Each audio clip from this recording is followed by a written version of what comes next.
को बताना चाहते हैं कि ये एक ऑब्जेक्ट है, इसको आप कंप्यूटर में कैसे प्रेजेंट करेंगे। एक मार्कर को, एक व्हाइट बोर्ड को, अपने आप को, एक पंखे को, एक ट्यूबलाइट को, रोस्ट्रम को, यूएसबी को कैसे प्रेजेंट करेंगे कंप्यूटर में। Because currently we are studying programming, हम कंप्यूटर से बात कर रहे हैं। कैसे? इसका आंसर बनता है कि अगर आपने कंप्यूटर के थ्रू या प्रोग्रामिंग के थ्रू या प्रोग्राम में ये बताना है कि ये मार्कर क्या चीज है, तो इसकी रिप्रेजेंटेशन किसके थ्रू करेंगे? क्लास के थ्रू। किसके थ्रू करेंगे? क्लास के थ्रू। मेरी बात समझ आ गई? क्लियर? तो क्लास एक स्ट्रक्चर है, एक कंस्ट्रक्ट है प्रोग्रामिंग का, जिसके थ्रू किसी ऑब्जेक्ट को हम रिप्रेजेंट कर सकते हैं। मैंने आपको बताया था ना, दो अप्रोचेस। अब ये बॉटम अप अप्रोच है या नहीं है? हमने ऑब्जेक्ट उठाया है और उस ऑब्जेक्ट के अंदर से एक्सट्रैक्ट किया, उसकी प्रॉपर्टीज क्या है, कैरेक्टरिस्टिक्स क्या है और वो क्या काम परफॉर्म करता है। प्रॉपर्टीज को हम डाटा मेंबर्स की फॉर्म में लिखते हैं, वेरिएबल्स की फॉर्म में। फॉर एग्जांपल स्ट्रिंग कलर एक इसका वेरिएबल होगा, ठीक है। फ्लोट प्राइस इसकी एक वेरिएबल होगी, इंट हाइट इसकी कोई वेरिएबल होगी, विड्थ इसकी कोई वेरिएबल होगी। ये सारे इसके क्या आ जाएंगे? डाटा मेंबर्स, जिनको हम कहते हैं प्रॉपर्टीज। प्रॉपर्टीज को हम किस तरह रिप्रेजेंट करते हैं? वेरिएबल्स के थ्रू। और वेरिएबल्स को हम क्या कहते हैं? क्लास के अंदर जो वेरिएबल्स होते हैं उन्हें हम क्या कहते हैं? Data members. पहले जमाने में हम इनको प्रॉपर्टीज भी कहते थे, एट्रीब्यूट्स भी कहते थे, लेकिन डॉटनेट ने आके प्रॉपर्टीज डिफरेंट चीज को कह दिया, एट्रीब्यूट डिफरेंट चीज को कह दिया। सो क्लास के डाटा मेंबर्स को ना आप प्रॉपर्टीज कह सकते हो C# के अंदर, ना आप एट्रीब्यूट्स कहते हो। C++ के अंदर कह सकते हो। क्लास के जो वेरिएबल्स हैं उनको हम डॉटनेट के अंदर क्या कहेंगे? क्लास मेंबर्स या डाटा मेंबर्स। उनको हम एट्रीब्यूट्स भी नहीं कह सकते और प्रॉपर्टीज भी नहीं कह सकते। क्लियर? नहीं, आसान जुबान में किसी भी ऑब्जेक्ट के जो कैरेक्टरिस्टिक्स होते हैं उनके लिए जो हम उनका, जाहिर बात है इसका कलर है, ब्लैक इज अ डाटा। तो डाटा को सेव करने के लिए, स्टोर करने के लिए हमें क्या चाहिए? वेरिएबल चाहिए। तो हम पहले उसके लिए वेरिएबल बनाएंगे। प्राइस है, प्राइस क्या है? डाटा। प्राइस क्या है? डाटा है। तो उसको स्टोर करने के लिए हमें क्या चाहिए? वेरिएबल चाहिए। लेंथ है, विड्थ है, कलर है, वटएवर जो भी इसके गंदला है वो क्या, उसको स्टोर करने के लिए हमें वेरिएबल्स चाहिए। जितने वेरिएबल्स उसके लिए चाहिए वो सारे हम बनाएंगे और उन्हें हम क्या कह देंगे? Data members. अब फंक्शन एक वर्ब होता है। फंक्शन क्या है? काम परफॉर्म कर रहा है। वो वेरिएबल के अंदर काम नहीं परफॉर्म हो सकता, वेरिएबल के अंदर डाटा आता है। तो काम जब भी परफॉर्म होगा वो हम किसके थ्रू शो करते हैं? फंक्शन के थ्रू। एक फंक्शन बना देते हैं और फंक्शन के थ्रू उसको शो करते हैं। और चूंकि काम में मुख्तलिफ स्टेप्स इन्वॉल्व होते हैं, मुख्तलिफ स्टेप्स होते हैं ना। अब फॉर एग्जाम्पल लिखना है तो क्या करेंगे जी? पकड़ें इसको या उठाएं, इसका कैप रिमूव करें, कैप ओपन करें और इसको जिस जगह लिखना है उसकी तरफ पॉइंट आउट करें और हाथ को मूव करें, लिखना शुरू कर दें। तो ये क्या है? ये कुछ इंस्ट्रक्शंस हैं, ठीक है। अगर आपको किसी चीज से लिखना नहीं आता, उल्लू के ऊपर कुछ नहीं पता होता है। कंप्यूटर दुनिया की बेवकूफ तीन चीज है। कंप्यूटर इज द मोस्ट डम थिंग इन द वर्ल्ड। कोई नहीं होता उसको, आप कहो तो मूल्य के पट्टे हो, कहेगा जी हूं। उसे क्या देगा यार, कंप्यूटर एक उल्लू का पट्टा है, तो वो लिखेगा जी कंप्यूटर उल्लू का पट्टा है। उसे लूप में लगा दो, हजार मरतबा खुद को कहेगा। So computer is nothing. Computer को जो चीज मास्टर कर रही होती है, कमांड कर रही होती है, वो प्रोग्राम होता है। इंस्ट्रक्ट कर रहे होते हैं हम उसको। जब हम मल्टीपल इंस्ट्रक्शंस लिखते हैं, कंप्यूटर से कोई काम करवा रहे हैं तो उसको बार बार कह रहे होते हैं, बार बार कह रहे होते हैं, तो वो क्या कर रहा होता है? हम उसको इंस्ट्रक्शन कर रहे होते हैं। और यही सेट ऑफ इंस्ट्रक्शन होता है, इसे हम कहते हैं प्रोग्राम। ये चीज क्या होती है? प्रोग्राम। समझ आ गई? तो जो भी फंक्शन कोई चीज परफॉर्म करती है उसको हम फंक्शन फॉर्म में लिखेंगे और क्लास के अंदर लिखेंगे। और जब हम क्लास के अंदर फंक्शन लिखते हैं तो उन्हें क्या कहते हैं? मेंबर फंक्शंस या मेथड्स। क्या कहते हैं? मेंबर फंक्शंस या मेथड्स। क्लियर? समझ आ गई? तो क्लास क्यों बनाएंगे? तो जब आपने कोई क्लास बनानी है, जब आपने कोई क्लास बनानी है तो कैसे बनाएंगे? उसमें क्या डाटा मेंबर रखेंगे, क्या मेंबर फंक्शन रखेंगे? सबसे पहले आपको ये देखना होगा कि ये क्लास किस चीज को रिप्रेजेंट कर रही है। फिर उस चीज की कैरेक्टरिस्टिक्स या प्रॉपर्टीज देखेंगे और वो क्या क्या फंक्शन परफॉर्म करती है वो देखेंगे। हर कैरेक्टरिस्टिक्स के अगेंस्ट अलग से एक डाटा मेंबर बनाएंगे और हर काम के अगेंस्ट जो परफॉर्म करती है उसके अगेंस्ट हम क्या करेंगे? एक अलग से फंक्शन बनाएंगे या मेथड बनाएंगे। तो आपकी क्लास क्या हो जाएगी? कंप्लीट हो जाएगी। क्लियर? क्लियर? अब जो हमने क्लास बनाई है ये एक वर्चुअल चीज है। फिजिकली ये नक्शा आपने बनाया। अब जब आप उस क्लास को यूज करते हो, हम बॉटम टॉप डाउन की तरफ आते हैं कि एक क्लास के थ्रू आप बहुत सारे ऑब्जेक्ट्स बना सकते हैं। देखो जब ये डॉलर वाला ये मार्कर है तो उन्होंने पहले इसका एक ब्लूप्रिंट बनाया होगा, नक्शा बनाया होगा, एक डिजाइन बनाया होगा, या पहले मार्कर बनाया होगा? पहले, हमेशा पहले डिजाइन बताया फिर उसके ऑब्जेक्ट्स बनाए। अब उन्होंने लाखों की तादाद में मार्कर्स बनाए होंगे, अब लाखों ऑब्जेक्ट्स के बने, कोई नीले हैं, कोई पीले हैं, कोई सुर्ख हैं, कोई ब्लैक हैं, तो क्या हर एक के लिए अलग अलग चीज बनाई होगी, अलग अलग क्लासेस? तो सारे मार्कर्स हैं ना, सारे मार्कर्स हैं, तो मार्कर्स की ऑब्जेक्ट्स आप मल्टीपल बना सकते हैं। फॉर एग्जाम्पल आपने एक घर का नक्शा बनाया तो क्या घर बन गया?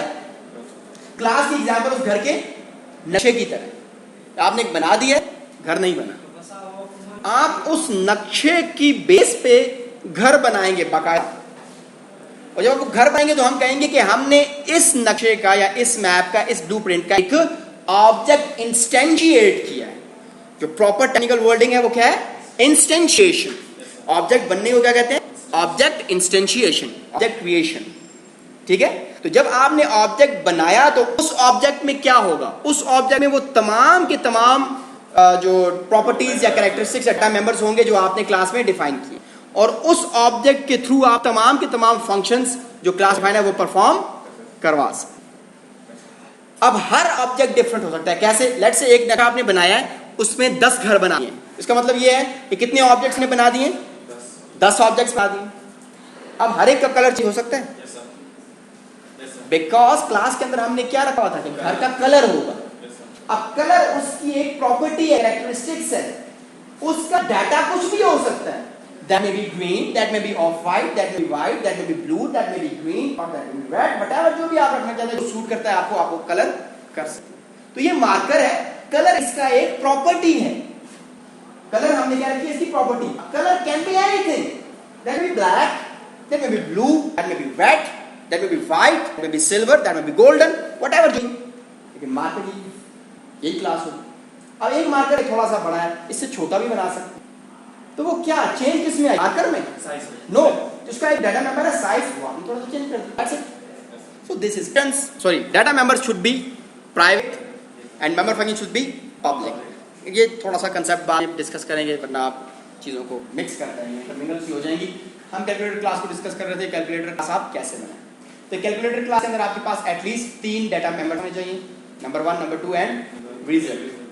3 डाटा मेंबर हो गए। एक फंक्शन आपके पास होना चाहिए इनपुट, हाँ ना? ऐड का फंक्शन है तो क्या होना चाहिए? ऐड करना चाहिए, उसमें इनपुट ना करना। इनपुट के लिए रहता है एक फंक्शन बना दो।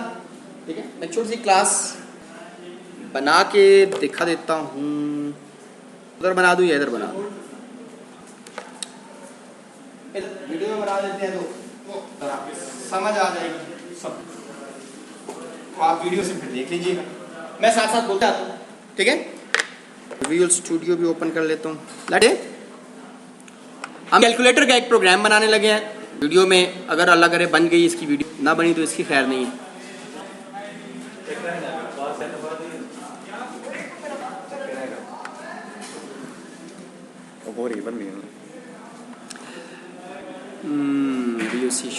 ठीक है, हम एक सिंपल सी एक एप्लीकेशन बनाते हैं कैलकुलेटर की।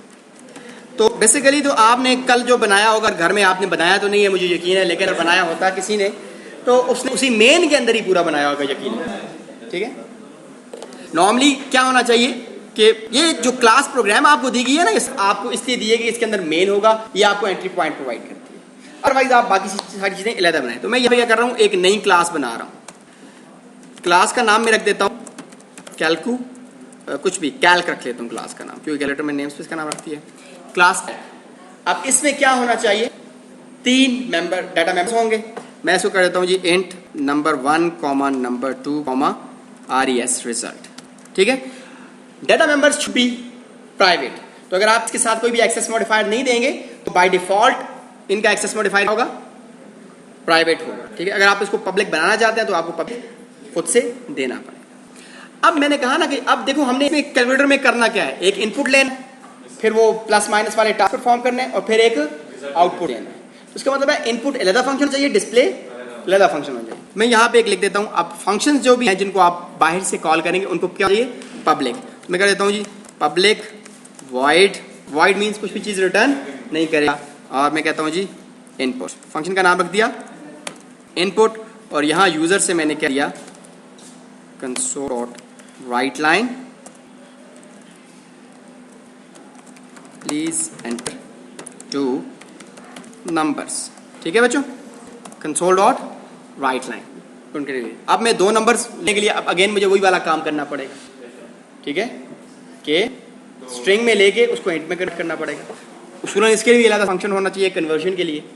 ठीक है, लेकिन फिलहाल हम डायरेक्टली अपनी आने के लिए जल्दी से यही कर लेते हैं। String s1 equals to console dot read line, और फिर हम करते हैं जी number 1 equals to int dot parse. कल हमने किया था कन्वर्ट डॉट टू इंट 32, आज हम यूज कर रहे हैं इंट डॉट पार्स। दोनों इंट डॉट कन्वर्ट की क्लास जो है वो वर्सटाइल है, बहुत सारे फंक्शन परफॉर्म करती है, जबकि इंट डॉट पार्स से स्ट्रिंग को इंट में कन्वर्ट कर। ठीक है, इंट डॉट पार्स, और या मैंने इसको दे दिया s1, और फिर हमने किया जी s1। तो दूसरा लेने के लिए भी हमने क्या किया कंसोल डॉट रीड लाइन, और नंबर 2 को हमने असाइन कर दिया फिर से इंट डॉट पार्स s1। ठीक है, क्लियर। उसूलन होना क्या चाहिए था, यहाँ पे मैं स्ट्रिंग एक बनाता, उसको इनपुट लेता और कन्वर्ट का फंक्शन कॉल कर देता। ठीक है, अच्छा इनपुट का फंक्शन हमने यूं बनाया है, क्लास बनाई, क्लास बना दी, कैल यहाँ रख दिया int n1, n2, res, result n1 में नंबर 1, n2 में नंबर 2, और रिजल्ट में रिजल्ट आ गया। अब मैंने लिखा पब्लिक वॉइड इनपुट, इनपुट कर लो। ठीक है, उसमें मैंने किया स्ट्रिंग s बनाया, s equals to console dot read line. Read line चूंकि हमें स्ट्रिंग में देगा, हमें इसको क्या करना पड़ेगा n1 equals to s int dot parse, और इसको मैंने कर दिया s। अब दोबारा इसी तरीके से ये काम होगा। ठीक है, दूसरा नाम लेंगे, ठीक है, और अगेन उसको किस में रख देंगे n2 में रख। ठीक है, क्लियर। तो अब हमारा इनपुट हो गया। अब हम 50 ऑब्जेक्ट्स बनाए, इनपुट करें, उस ऑब्जेक्ट के अंदर उसका डाटा आ जाएगा स्टोर। क्लियर, इनपुट हो गया। अब मैं सिर्फ एक फंक्शन बनाता हूँ ऐड का, सिर्फ एक फंक्शन, क्योंकि ऐड सब्ट्रैक्ट सारे वैसे ही होंगे, रिजल्ट में ही सेव होना है ना। तो अगर मैं कहता हूँ ऐड पब्लिक वॉइड ऐड, इसको मैं पास कुछ भी करता, इसलिए कि मेंबर फंक्शन है, डायरेक्टली अपने डाटा मेंबर्स को एक्सेस कर सकता है। तो मैं यहाँ पे सिंपली करूंगा क्या res equals to n1 plus n2। अगर यही वाला सब्ट्रैक्ट का होगा तो वहां पे करेगा n1 माइनस n2, मल्टीप्लाई होगा तो n1 multiply by n2 and so on. और एक फंक्शन हम और बना लेते हैं आउटपुट का या डिस्प्ले का, पब्लिक वॉइड डिस्प्ले या कुछ कर लें, और यहाँ पे हमने सिंपली करना है console dot right line. Right line इसको प्रॉपर्ली हम डिस्प्ले करवाते हैं, हम कहते हैं रिजल्ट ऑफ 0 and 1 is 2। यानी अब मैंने डबल कोट्स को बता दिया कि भाई स्ट्रिंग भी लिखना, और साथ जब ये कर्ली ब्रैकेट्स में दे दी तो मैंने बताया तीन वेरिएबल्स की तुमने वैल्यू भी डिस्प्ले करनी। तो यहाँ पे 0 की जगह मैं लिख देता हूँ कॉमा के बाद n1, दूसरे n2 और तीसरे में result. So that's it. So you have seen कितना सिंपल हो गया और कितना अंडरस्टैंडेबल हो गया और कितना रीयूजेबल हो गया।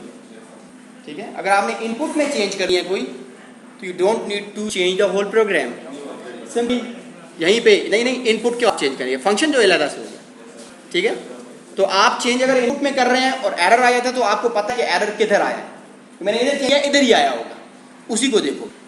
ठीक है, so this should be the actually जिस तरह आप कह रहे हैं छोटी-छोटी जगह पे हमें अदर फंक्शन बनाने पड़े। जी जी, कॉम्प्लेक्सिटी बढ़ जाएगी, कॉम्प्लेक्सिटी कम हो जाती है, थोड़ा सा आपका प्रोग्राम लिखने का ज़्यादा हो जाएगा। तो लेंथी होना कंप्लेक्सिटी की निशानी नहीं है, ठीक है। प्रॉपरली डिजाइंड और प्रॉपरली डिवाइडेड और प्रॉपरली चंक्ड डाउन होना, ये सिंप्लिसिटी होता है। और प्रॉपरली चंक डाउन ना होना, एक मेन के अंदर सारा लिखा हुआ हो, वो आपका जो है वो कंप्लेक्सिटी है।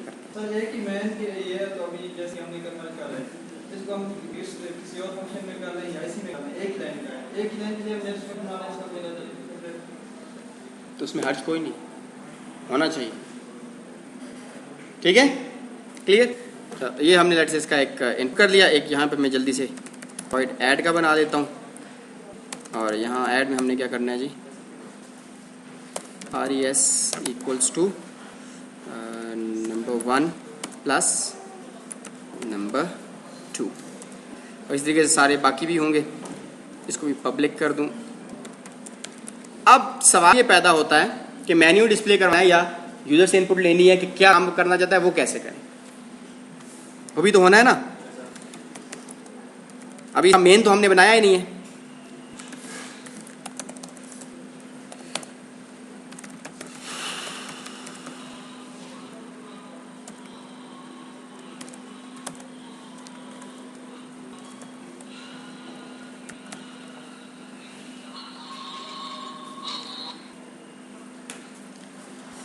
हाँ, अब अगर हम इसको मेन में जाकर इसका हम क्या करेंगे, जो दूसरी क्लास है जो प्रोग्राम वाली है, मेन में जाके हम इसका ऑब्जेक्ट बनाते हैं। तो कैसे बनेगा ऑब्जेक्ट? ऑब्जेक्ट बनाने का तरीका क्या होता है, क्लास में इस तरह क्लास क्या होती है, user defined data type. Class is a user defined data type. ये